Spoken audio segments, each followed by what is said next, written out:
नमस्कार दोस्तों, स्वागत है आप सभी का आपके अपने इस चैनल पे। इसका नाम है हिस्ट्री विद विष्णु। इस वीडियो में हम लोग जो शेखर बंदोपाध्याय की किताब है मॉडर्न इंडिया के ऊपर from Plassey to partition and after, पहले चैप्टर में जो 3 टॉपिक है, decline of the Mughal empire, ये पहला टॉपिक है। दूसरा है इमरजेंस ऑफ रीजनल पावर्स, जहाँ पे डिक्लाइन जब हो रहा है मुगल एम्पायर के तब जो रीजनल पावर्स पनप रहे हैं उनके ऊपर डिस्कशन है। और उसके बाद जो थर्ड जो टॉपिक है इस चैप्टर का वो है जो फाउंडेशन ऑफ ब्रिटिश एम्पायर, तो कैसे रीजनल पावर को सप्रेस करके ब्रिटिशर्स ने अपने एम्पायर खड़ा किया। एकदम ब्रिटिश ईस्ट इंडिया कंपनी के स्टैब्लिशमेंट से वो डिस्कशन स्टार्ट होता है, तो वो देखने को मिलेगा। तो इस वीडियो में हम लोग कोशिश करेंगे, जो पहला टॉपिक है decline of the Mughal empire, जो रीजंस थे, जो कॉजेज़ थे डिक्लाइन के पीछे जो थे, तो उसके ऊपर हम लोग डिस्कस करेंगे।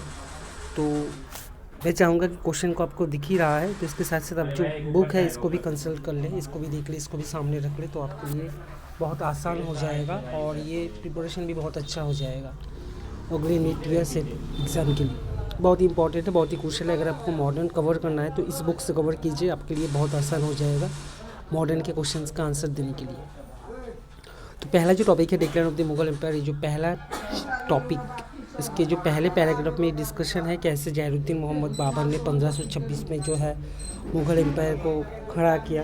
उसके बाद इसका एक्सपेंशन का काम स्टार्ट हुआ और उसके बाद जब हुमायूं और उसके बाद मुग़ल एम्पायर में एक थोड़ा सा गैप आता है। शेरशाह जब रूल करते हैं, तख्त पर बैठते हैं, तो तभी एक पैन इंडियन जो इसका एक्सपेंशन था ये कंप्लीट नहीं हुआ था, जो कि अकबर के टाइम पे कंप्लीट हो रहा है।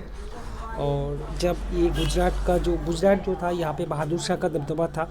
उसके बाद जब अकबर ने गुजरात को भी कैप्चर कर लिया, तो एक पैन इंडियन जो यूनिफिकेशन हम लोग कह सकते हैं वो देखने को मिला मुग़ल एम्पायर में। उसके बाद ये कहा जाता है कि औरंगज़ेब, जैसे सभी को पता है कि औरंगज़ेब 1658 से लेकर 1707 तक, उनके बाद कोई पावरफुल मुग़ल एम्पायर हमें देखने को नहीं मिला। तो इसके लिए जो एक एबल पर्सनालिटी का जो एक थियरी जदुनाथ सरकार देते हैं वो उभर के आता है कि इसके बाद कोई पावरफुल रूलर नहीं था औरंगज़ेब के बाद मुग़लों के पास। तो ये जो समय है औरंगज़ेब का जो समय है, तब भी जो दिल्ली था ये बहुत ही पावरफुल किंगडम के तौर पे माना जाता था। लेकिन उनके निधन के एकदम 50 साल बाद एकदम चितर बितर हो गई ये मुग़ल एम्पायर। तो जाहिर सी बात है, तो इसको लेके हिस्टोरियंस के बीच में एक कंट्रोवर्सी है, डिस्प्यूट देखने को मिलता है कि कुछ हिस्टोरियंस ये कहते हैं कि जो रीज़न था इस डिक्लाइन की वजह से, ये एकदम सरासर जो दोस्त था ये औरंगज़ेब का था। इनके जो डिवाइसिव पॉलिसीज़ थे, तो ये डिक्लाइन को बहुत ही जल्दी मतलब इसके लिए ज़िम्मेदार ठहराया जाता है औरंगज़ेब का, उनके डिवाइसिव पॉलिसी को। बिकॉज बेसिकली उनका जो रिलीजियस पॉलिसी था जिसने हिंदुओं को एकदम अलग कर दिया था, जो कि मेजॉरिटी पॉपुलेशन थी, तो इसके लिए ये दोष औरंगज़ेब को दिया जाता है। और उनका जो मिलिट्री कैंपेन चला था जो डेक्कान में, जो कि बहुत ही मतलब पैसा यहाँ पे डूब रहा था और कुछ हासिल तो अल्टीमेटली कर नहीं पाए, तो इसके लिए औरंगज़ेब को दोषी ठहराया जाता है। मराठा को भी सप्रेस नहीं कर पाए थे। कुछ हिस्टोरियंस ऐसे थे तो जिनका मानना था कि नहीं, कोई एक इंसान या कोई एक पॉलिसीज़ के लिए ज़िम्मेवार नहीं है। जो वीकनेसेस थी ये मुग़ल एडमिनिस्ट्रेशन में, मतलब इसके एकदम कोर में थी, और ये वीकनेसेस के चलते हुए ही मुग़ल एम्पायर का डिक्लाइन हो जाता है।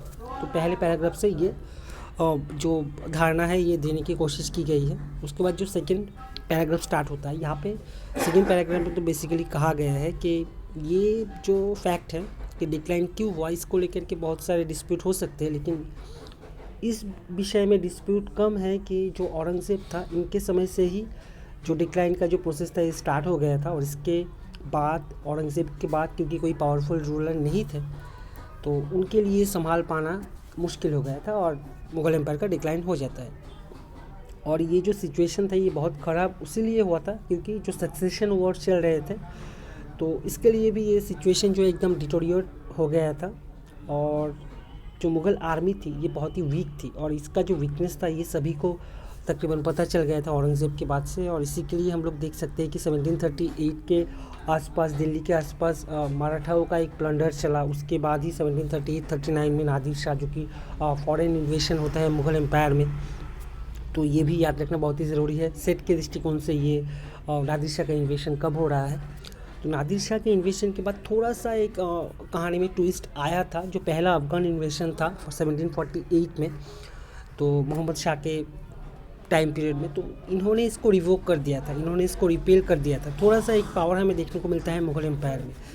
लेकिन अल्टीमेटली जब हामिद शाह अब्दाली का जो इन्वेशन होता है, अफ़गान इन्वेशन सेकेंड टाइम, तो यहाँ पे ये खड़े नहीं उतर पाए और 1756-57 जहाँ पे प्लासी का जो वॉर है ये चलता है, तो उसी दौरान 1756-57 में जो हामिद शाह अब्दाली का जो इन्वेशन था दिल्ली में, तो इन्होंने दिल्ली को एकदम लूटपाट मचा दिया था, तहस नहस कर दिया था। और इसके बाद मराठाओं के पास एक ऑप्शन था कि मुग़लों के पास एक ऑप्शन था कि वो मराठाओं से हेल्प ले सकते थे, लेकिन बैड लक देखिए कि 1761 में जब थर्ड बैटल ऑफ पानीपत होता है, तो उसमें मराठाओं का जो पावर था वो एकदम 1738 पे हम लोगों ने जो देखा था, 1761 में वो एकदम मराठा भी मतलब इतिहास से कह सकते हैं उनका जो दबदबा था ये भी मतलब डूबने लगा था third battle of Panipat Afghan और मराठाओं के बीच में। तो मराठा पावर का लगभग हम लोग कह सकते हैं जो दबदबा था वो नहीं रहा, तो मुग़लों के पास मतलब रिवोक मतलब एकदम फिर से खड़ा होना थोड़ा सा मुश्किल हो गया। थर्ड जो पैराग्राफ है यहाँ पे डिस्कशन किया गया है कि जो एक थ्योरी को लेकर के यहाँ पे 2 क्वेश्चन बनते हैं, क्वेश्चन नंबर 7 और 8। एक थियोरी दिया गया है जदुनाथ सरकार के द्वारा कि मुग़ल जो डिक्लाइन हुआ है, तो इनका कहना है कि क्राइसिस ऑफ पर्सनैलिटी, ये जो बात थी कि कोई एबल कमांडर नहीं थे, इसके चलते मुग़लों का डिक्लाइन हो जाता है। जैसे कि हम लोगों ने सेकेंड पैरा में भी कहा गया है कि औरंगज़ेब के बाद कोई पावरफुल रूलर नहीं था, और ये जो औरंगज़ेब के बाद यानी कि लेटर मुगल्स था, तो यहाँ से हम लोगों ने लास्ट ईयर क्वेश्चन भी देखा है, उनको क्रोनोलॉजिकली सजाना था, कौन कौन थे औरंगज़ेब के बाद लेटर मुगल्स के, क्रोनोलॉजिकली उनको सही बिठाना था, तो इसके लिए भी साल याद रखना बहुत ही ज़रूरी है। तो चलिए छोड़ते हैं। तो जदुनाथ सरकार का मानना है कि कोई एबल पर्सनैलिटी नहीं था और इसी के चलते मुग़ल एम्पायर का डिक्लाइन हो जाता है। इसके एकदम विपरीत पर्सिबल स्पीयर ये कहते हैं कि नहीं, ऐसा कोई रीज़न नहीं था कि 18th सेंचुरी के इंडिया में कोई एबल पर्सनैलिटी नहीं थे। तो इन्होंने एग्जाम्पल दिया है बहुत सारों का, जैसे कोर्ट पॉलिटिक्स, किंग मेकर्स के बारे में हमें सबको पता है, सईद ब्रदर्स थे, निज़ामुल मुल्क थे, अब्दुल समद खान, मुर्शिद कुली खान, देन सादात खान, सफदरजंग, तो ये बहुत सारे एबल कमांडर्स थे। लेकिन अनफॉर्चुनेटली जो बात कहाँ पे बिगड़ी कि ये जो कमांडर्स थे ये अपने ही मतलब आत्मतुष्टि में इतना ही डूब गए थे कि जब एम्पायर को ज़रूरत है तब ये खड़े नहीं उतर पाए, ये अपने ही में व्यस्त हो गए थे, अपने ही जो स्वार्थ थे इसके पीछे पड़े हुए थे। तो इसी के चलते मुग़ल एम्पायर का डिक्लाइन हो जाता है। तो ये थर्ड पैराग्राफ पे बेसिकली ये एक धारणा देने की कोशिश की गई है, और यहाँ पे फिर से वही बात उभर के आता है कि जो मुग़ल एडमिनिस्ट्रेशन में जो इंट्रिंसिक वीकनेसेस थे, जो अंदरूनी जो दुर्बलताएं थी, इसके चलते मुग़ल एम्पायर का डिक्लाइन होता है, ना कि कोई एबल कमांडर्स नहीं थे इसके चलते। तो जब ये हम लोग मुग़ल एडमिनिस्ट्रेशन की बात करते हैं तो बेसिकली एक जो चीज़ उभर के आता है वो है मनसबदारी सिस्टम। तो WBP में मनसबदारी सिस्टम से भी क्वेश्चन देखने को मिला था कि मनसबदारी सिस्टम का मतलब मनसब का मतलब क्या है। तो मनसब का मतलब जो है एक रैंक है। जो एरिस्टोक्रेट थे मुग़ल एम्पायर में, इनको एकजुट करने के लिए मनसबदारी सिस्टम को इंट्रोड्यूस किया था अकबर ने। और ये जो मनसब था बेसिकली इसका मीनिंग था रैंक, ये डुअल न्यूमेरिकल एक रैंक था, एक था जाट, एक था सवार। जाट जो था ये एक एरिस्टोक्रेट का पर्सनल रैंक था, और सवार जो था कि कितने हॉर्समैन इनको मेंटेन करने हैं उसको समझा जाता था सवार से। तो जाट एंड सवार ये दोनों न्यूमेरिकल रैंक आते थे मनसबदारी सिस्टम के अंदर में। और यहाँ पे हम लोगों ने रिसेंटली जो WB सेट का क्वेश्चन आया था, मतलब एग्ज़ाम हुआ है, तो उसमें हम लोगों को देखने को मिला था जो वतन जागीर से एक क्वेश्चन आया था। तो जो मनसबदार थे ये बेसिकली 2 तरह से इनको डील किया जाता था। तो एक था जो मनसबदार थे जिनको एकदम कैश में सैलरी मिलती थी, तो इनको कहा जाता था नकदी मनसबदार, नगद में। और जो दूसरे तरीके के जागीर जिनको मिलता था, मतलब पेमेंट एकदम कैश में नहीं मिलता था, इनको जागीर दिया जाता था, कोई लैंड दिया जाता था, लैंडेड स्टेट, वहाँ से जो रेवेन्यू आता था वो उनकी सैलरी के तौर पे उनको मिलता था, तो इनको जागीरदार कहा जाता था। अभी ये जो जागीर देते हैं, जागीर में भी अभी 2 हमें देखने को मिलता है कि 2 तरह के जागीर देखने को मिलता है। एक जो जागीर था ये ट्रांसफरेबल था, यानी कि तनख्वाह जागीर, तनख्वाह के तौर पे जिनको दिया जाता था, ये तनख्वाह जागीर।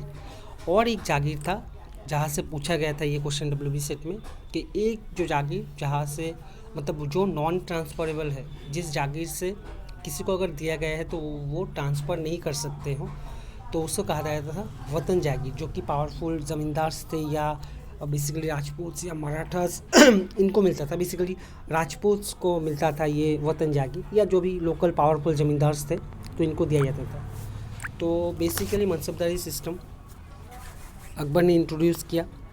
मनसबदारी सिस्टम एक डुअल न्यूमेरिकल रैंक है, जाट एंड सवार।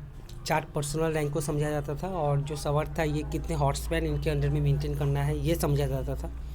कुछ मनसबदार या कुछ एरिस्टोक्रेट ऐसे थे जिनको नगद में या कैश में सैलरी दी जाती थी, तो इनको कहा जाता था नकदी मनसबदार। और कुछ थे जिनको जागीर दिया जाता था, उनको हम लोग जागीरदार कह सकते हैं। तो जागीरदार जो था ये मनसबदारी सिस्टम के अंडर में ही आते हैं, ऐसा हम लोग कह सकते हैं। और जागीर में जो जागीरदार थे, यहाँ पे दो पार्टीशन हमें देखने को मिलता है। जागीर जो एक था ये ट्रांसफरेबल था, जिसको तनख्वाह जागीर कहा जाता था, और एक तरह का जागीर था जो नॉन ट्रांसफरेबल था, जिसको ट्रांसफ़र नहीं किया जाता था, इसको हम लोग कह सकते हैं वतन जागीर। तो क्वेश्चन नंबर 13 जो है, how many types of jagir was there. तो बेसिकली जागीरदार मनसबदार यहाँ पे कन्फ्यूजन होता है। तो जागीर जो है ये मनसबदारी सिस्टम के अंडर में ही आते हैं, तो मनसबदार के अंडर में ही आते हैं जागीरदार, तो एक ही चीज़ है।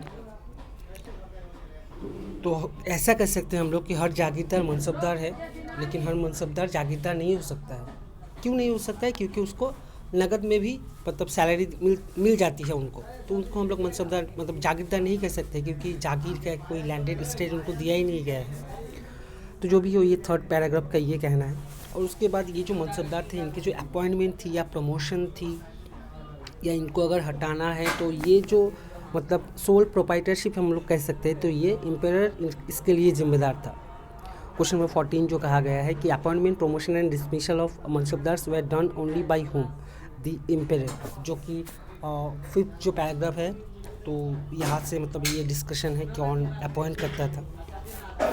और उसके बाद ये जो एरिस्टोक्रेसी थी, ये जो एरिस्टोक्रेटिक सिस्टम था, ये जो मुगल एम्पायर था, इसके लिए जो एरिस्टोक्रेसी ये बहुत ही इंपॉर्टेंट एक कंपोनेंट था। और जो रूलर और जो मनसबदारों के बीच में जो ये रिश्ता था, पैटर्न क्लाइंट एक रिलेशनशिप, ये बहुत ही वाइटल एक कंपोनेंट था इस एम्पायर को सही तरह से चलाने के लिए। और इसके लिए जो ज़रूरत एक चीज़ की थी वो थी जो एक्सपेंशन हो, एम्पायर के एक्सपेंशन हो, ताकि ज़्यादा से ज़्यादा लैंडेड स्टेट आ सके, ज़्यादा से ज़्यादा मनसबदारों को ये मुहैया करवा सके जागीर के द्वारा, या इनको सैलरी दी जा सके। और यहीं पे मिसमैच हमें देखने को मिलता है कि एक समय जाके, क्योंकि हम लोगों ने पहले ही शुरुआत की थी कि पैन इंडियन जो एक नेचर है मुग़ल एम्पायर का, ये अकबर के टाइम में ही आ गया था। तो एक्सपैंड करने का जो चांसेस ये बहुत ही कम था, जिसका कोशिश शायद औरंगज़ेब ने किया था डेकान में एक्सपैंड करने के लिए, और जो कि मतलब एक नेगेटिव इम्पैक्ट डाल रहा है।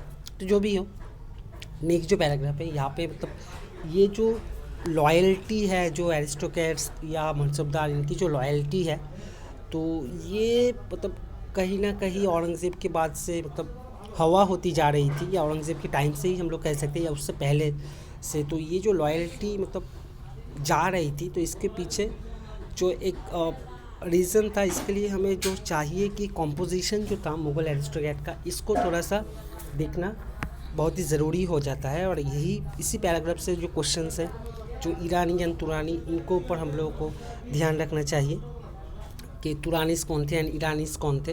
तो बेसिकली जो कि टर्किश स्पीकिंग जो रीजन्स थे सेंट्रल एशिया, वहाँ से आए थे, और मुग़ल भी ये तुरानी प्लान्स ग्रुप से ही बिलोंग करते थे।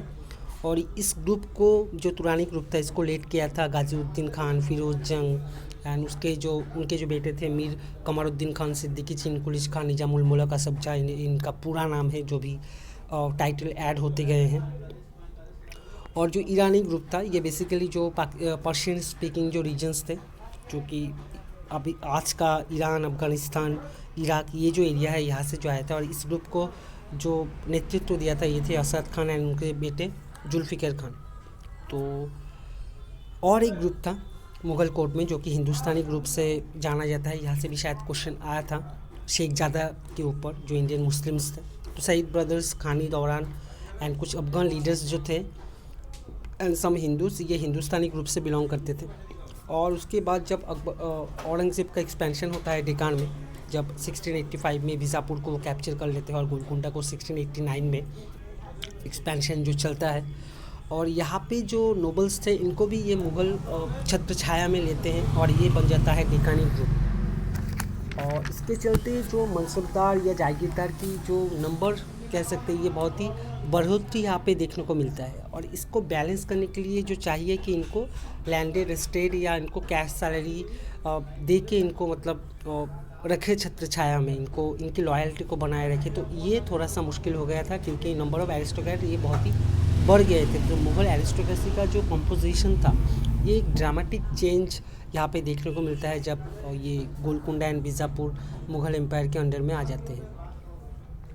और ये जो है यहाँ पे एक कॉन्ट्रडिक्शन स्टार्ट होता है, जो डेकानी ग्रुप्स जब ऐड हो जाते हैं बीजापुर गोलकुंडा से या मराठा को भी इंक्लूड कर दिया जाता है, तब एक कॉन्ट्रडिक्शन रैंक को लेकर के तो यहाँ पे हमें देखने को मिलता है। और एक म्यूचुअल जो राइवलरी कह सकते हैं, ये कंपटीशन कह सकते हैं हर ग्रुप में, हिंदुस्तानी ग्रुप हो, तुरानी ग्रुप हो या ईरानी ग्रुप हो, तो इनके बीच में एक देखने को मिलता है। और कुछ हिस्टोरियंस का ये मानना है कि ये जो क्राइसिस है, ये जो कंपटीशन है, ये इसलिए हुआ कि 18th सेंचुरी में एक इकोनॉमिक क्राइसिस यहाँ पे क्रिएट होता है मुग़ल एम्पायर में।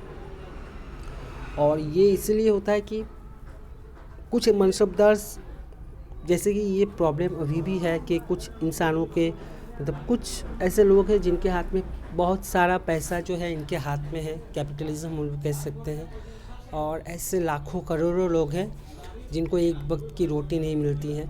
तो मुग़ल एरिस्टोक्रेसी में भी ये देखने को मिलता है कि 17th सेंचुरी में 8000 मनसबदार, अगर हम लोग देखें 8000 मनसबदार थे, तो उनमें से सिर्फ 445 जो थे, ये 61% रेवेन्यू इनकम जो है ये इनके पास ही जाता था। मुग़ल एम्पायर में जो रेवेन्यू इनकम था 8000 मनसबदार, उसमें 445 के हाथ में ही 61% वेल्थ जो है इनके हाथ में है। तो बेसिकली मतलब नेचुरली एक जेलेसी का एक एनवायरनमेंट क्रिएट होता है, एक टेंशन क्रिएट होता है, एक कंपटीशन क्रिएट होता है रिसोर्सेज को लेकर के। तो यहीं पे जो अगला क्वेश्चन हम लोगों का बन रहा है कि जो किसी हिस्टोरियन ने कहा है कि जो अवेलेबल सोशल सरप्लस था वो जो था वो इनसफिशिएंट था। जो एडमिनिस्ट्रेशन का कॉस्ट था या जो वॉर्स चल रहे थे उनको लिए जो पे करना था या और भी जो खर्चे थे, या जो रूलिंग क्लास था, जो एरिस्टोक्रेसी था, ये जो एक स्टैंडर्ड ऑफ लाइफ ये बिताते थे, इसको मेंटेन करना तो ये थोड़ा सा मुश्किल हो गया था 18th सेंचुरी में। तो ये सतीश चंद्र का कहना है। तो इसके लिए ज़रूरत था कि एक्सपेंशन हो मुग़ल एम्पायर का, लेकिन तब तक कोई मतलब पैन इंडिया नेचर एक आ गया था। तो एक्सपेंशन का जो एरिया, एक्सपेंशन के लिए तो एरिया चाहिए, तो वो एरिया ही हम लोग कह सकते हैं कि नहीं था। तो इसके बाद और एक हिस्टोरियंस का जो नेक्स्ट पैराग्राफ में एक थियरी उभर के आता है कि जागीरदारी क्राइसिस जो था कि जागीर मनसबदार बहुत बढ़ गए हैं और इनके पास मतलब कई मनसबदार ऐसे थे सालों से जिनके पास कोई जागीर नहीं था। मतलब इनको जो सैलरी देना है जागीर के तौर पे या लैंडेड स्टेट के तौर पे ये दिया ही नहीं जा रहा है। तो ये जो जागीरदारी क्राइसिस था ये कुछ हद तक हम लोग कह सकते हैं to some extent artificial, not due to any real scarcity of resources. ऐसा नहीं है कि रिसोर्स नहीं था, मुग़ल एम्पायर में रिसोर्स था, लेकिन ये रिसोर्स होते हुए भी ये जागीरदारी क्राइसिस जो था एक आर्टिफिशियल था, एक बनी बनाया, एक मतलब बनावटी एक क्राइसिस हम लोग कह सकते हैं। तो ये थियरी दिया है जेएफ रिचर्ड्स ने। तो ये उन्होंने बेसिकली इनका जो पॉइंट है कि 1685 में आपने बीजापुर ले लिया, 89 में आपने गोलकुंडा ले लिया और उन लैंड को आपने क्या किया, खलीसा लैंड के अंडर में रख दिया, मतलब रॉयल लैंड के अंडर में रख दिया। वहाँ से जो रेवेन्यू आएगा एकदम रॉयल ट्रेजरी में जाएगा। अगर उन्हीं लैंड को औरंगज़ेब जो मनसबदार थे उनमें डिस्ट्रीब्यूट कर देते तो ये जो जागीरदारी क्राइसिस था इसको कुछ हद तक संभाल दिया जाता था। लेकिन यहाँ पे सतीश चंद्र का फिर ये थियरी देते हैं कि देखिए भैया, डेकान जो था ये बेसिकली एक डिफिशिएंट एरिया है। तो डेकान मतलब बीजापुर और गोलकुंडा को दिखा के आप कह नहीं सकते कि ये लैंड जो है यहाँ पे आ गया है, एक्सपैंड हो गया है, रिसोर्सेज आ गए हैं तो इसको बांट दीजिए और प्रॉब्लम सॉल्व हो जाएगा। ऐसा आप नहीं कह सकते क्योंकि डेक्कन बराबर ही जो है एक डेफिशिएंट एरिया था। तो ये था। उसके बाद जो पॉइंट उभर के आता है कि भाई कुछ भी हो, मतलब आर्टिफिशियल हो, जागीरदारी क्राइसिस, या सच में हो, तो ये इसने जो एक चीज़ स्टार्ट की थी, ये जागीरदारी क्राइसिस, ये आर्टिफिशियल हो या सच में रिसोर्सेज की कमी हो, लेकिन एक चीज़ तय है कि इसी को ले चलते जो कोर्ट पॉलिटिक्स थी, मुगल कोर्ट पॉलिटिक्स की जो हम बात करते हैं, वो उभर के आ रहा है। एक ग्रुप पॉलिटिक्स देखने को मिल रहा है। जो ग्रुप्स थे, ईरानी, तुरानी या हिंदुस्तानी, तो ये हमेशा ही कोशिश करते थे एम्पायर के साथ एक अच्छा कनेक्शन बनाने के लिए, और एक ग्रुप के साथ अगर कनेक्ट हो जाता है एम्पायर का, तो दूसरे जो ग्रुप्स थे ये खफा हो जाते थे, और फिर वही चलता था। तो एक इनर कंट्राडिक्शन, एक इन्फ्लिक्ट कोर्ट पॉलिटिक्स यहाँ पे, मतलब ये जागीरदारी क्राइसिस को लेकर ही मुगल एम्पायर में देखने को मिलता है। और इसी पैराग्राफ से एक क्वेश्चन बनता है जो कि पूछा भी गया था कि जो क्रोनोलॉजी है लेटर मुगल्स का, इनको बताना है। बहादुर शाह, जहांगीर शाह, फारूक शाह एंड मोहम्मद शाह। तो ये भी आप ईयर वाइज याद कर लीजिएगा। तो इसको याद रखने के लिए बंगाली में है बहादुर जखन फ़कीर मोहम्मद। तो ये याद रखने से हो जाएगा। बहादुर जखन फ़कीर मोहम्मद, बहादुर शाह, जखन जहांगीर शाह, फ़कीर फारूक शाह एंड मोहम्मद शाह। तो ये लेटर मुगल्स में मतलब खास करके इन चारों के बारे में याद रखना बहुत ही ज़रूरी है, इनका टाइम पीरियड एंड इनका क्रोनोलॉजिकल ऑर्डर। तो कोर्ट पॉलिटिक्स स्टार्ट हो जाता है। कोर्ट पॉलिटिक्स में जो भी ग्रुप्स थे, ईरानी, तुरानी, इनको लेकर के हम लोगों ने पहले ही डिस्कस कर दिया है। और ये जो जागीरदारी क्राइसिस है, ऐसा नहीं है कि किसी ने भी, मतलब जितने भी, जैसे कि जदुनाथ सरकार का कहना है कि कोई भी एबल कमांडर नहीं था, और हम लोगों ने भी देखा कि जो एबल कमांडर्स थे ये अपने ही धुन में खोए हुए थे, अपने ही आत्मतुष्टि में इतना बिजी थे कि एम्पायर की जब ज़रूरत थी, एम्पायर को जब ज़रूरत थी इनकी, तो ये खड़े नहीं हुए थे। तो यहाँ पे निज़ामुल मुल्क को हम लोग एक देख सकते हैं कि ये जब वज़ीर बने थे, तब ये जागीरदारी क्राइसिस जो है इसको ख़त्म करने के लिए इन्होंने कोशिश किया था। तो इन्होंने एक लैंड डिस्ट्रीब्यूशन का एक कोशिश किया था, लेकिन क्योंकि कोर्ट पॉलिटिक्स तब एकदम चरम सीमा पे थी, स्ट्रॉन्ग अपोजिशन आ रहे थे कोर्ट में, और इसी के चलते ये अपने काम को अंजाम नहीं दे पाए। शायद अगर निज़ामुल मुल्क को सपोर्ट मिल जाता, अगर ये रीडिस्ट्रीब्यूशन ऑफ लैंड कर पाते, तो शायद ये जागीरदारी क्राइसिस को रोका जा सकता था, और शायद मुग़ल एम्पायर को भी संभाला जा सकता था। तो जो भी हो, इसके बाद नेक्स्ट जो यहाँ पे डिस्कशन स्टार्ट होता है कि ये जो पीजन रिवॉल्ट्स हो रहे हैं, जो औरंगज़ेब के टाइम में हमें बहुत सारे देखने को मिलते हैं, तो इसके ऊपर ये डिस्कशन केंद्रित होता है। तो बेसिकली जो पीजन रिवॉल्ट्स थे ये पहले से भी थे। ऑपरेशन जो था किसानों के ऊपर, ये पहले से ही था, लेकिन पहले इनके अंदर एक डर था, क्योंकि मुग़ल एम्पायर या इनकी जो मिलिट्री पावर थी ये बहुत ही मतलब शक्तिशाली थी। लेकिन धीरे धीरे जैसे ही मराठाओं ने अपना सर उठाया, इन्होंने 38 में जो दिल्ली के आसपास प्लंडर किया, और उसके बाद जो नादिर शाह का इन्वेशन हो रहा है, अहमद शाह अब्दाली का इन्वेशन हो रहा है, तो जो वीकनेस थी ये सबके सामने आ गई थी। और जो किसान थे ये भी मतलब अब अपनी आवाज़ को एकदम बढ़ चढ़ के उठा रहे थे।